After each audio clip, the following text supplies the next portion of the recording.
All right, let's dive into the absolutely magical story of Mercury's messenger. We're going to follow a young girl on this wild cosmic quest that takes her way beyond the stars and even deeper into the truth of who she really is.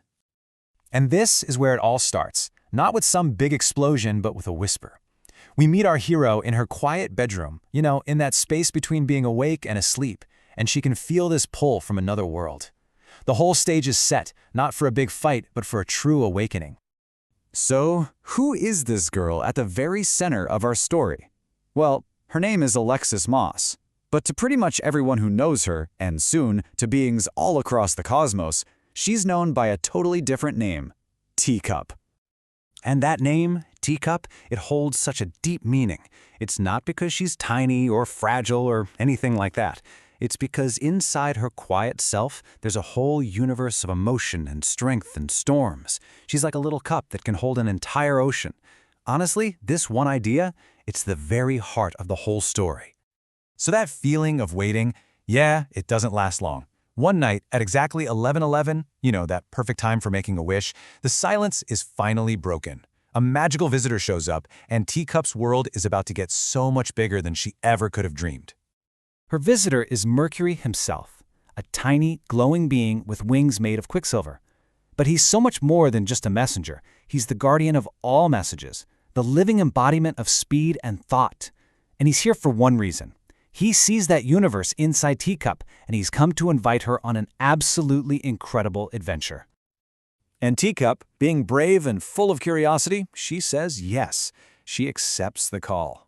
And with her loyal dog, Hope, right there by her side, she takes that first step onto a path literally made of starlight, leaving her bedroom way behind for the journey that's waiting.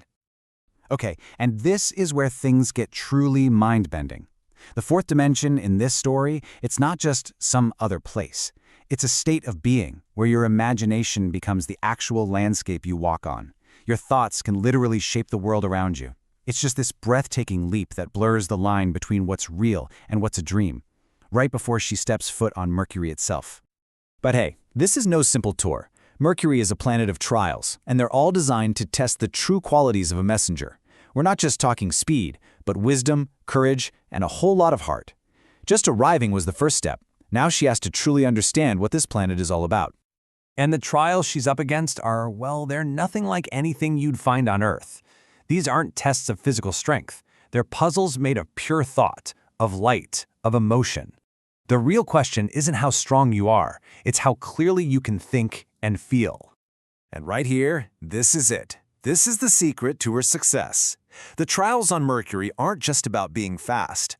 They're teaching a much deeper lesson. That raw, intellectual speed is totally useless without the guidance of your instinct, of empathy, of your heart. This is the core lesson she's got to learn. I mean, think about it. Speed can carry a message, sure, but it's the heart that makes sure it's actually understood. Power without any meaning behind it is just noise. Teacup has to learn how to balance her super quick thoughts with the patient wisdom that comes from her intuition.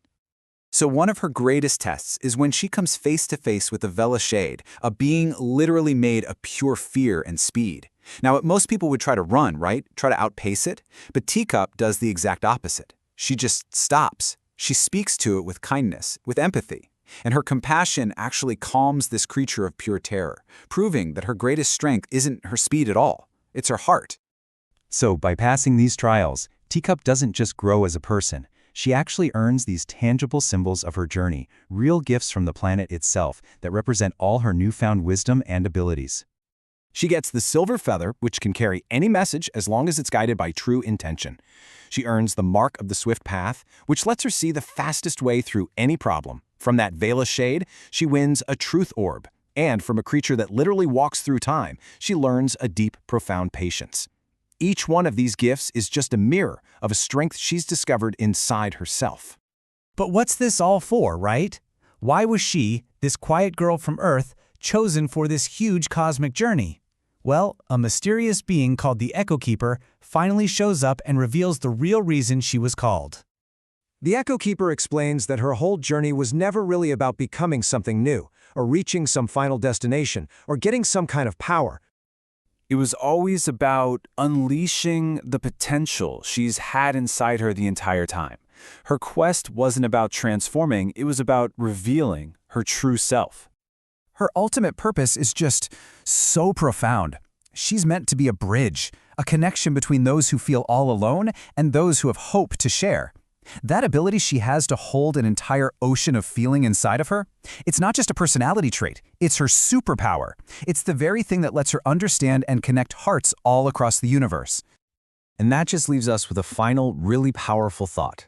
This story shows us that the most important messages aren't always the ones spoken out loud. A lot of times, they come from within. So, the question this beautiful journey leaves all of us with is this: what whisper is your own heart waiting to hear?